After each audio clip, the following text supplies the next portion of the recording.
So let's say you save your quarters in a piggy bank that you keep on a shelf in your room, but your mom keeps checking up on how much you're putting in and how much you're taking out. You don't like that, so what you need is a second piggy bank that you keep somewhere else. Your friend Johnny's mom is busy. She doesn't have time to check on piggy banks. You can bring a spare bank over there, then money can come and go without anyone being the wiser. But maybe Johnny's mom isn't really too busy. Maybe she's just lazy. Maybe she's deliberately telling the whole neighborhood that for a small fee, she'll keep their piggy bank safe and not pay attention to what happens.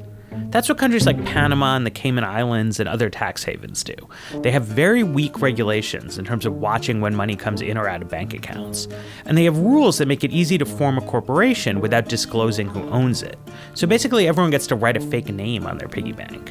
There's a Panamanian law firm called Mossack Fonseca. They've got over 40 offices in dozens of countries around the world. They specialize in setting up these kind of special piggy banks. They're called shell companies, hollow vessels that don't conduct any business. They just own financial assets on behalf of their real owners. There's been this massive leak of over 2 terabytes worth of Mossack Fonseca documents to the International Consortium of Investigative Journalists, and it sheds an unprecedented light on the world of shell companies.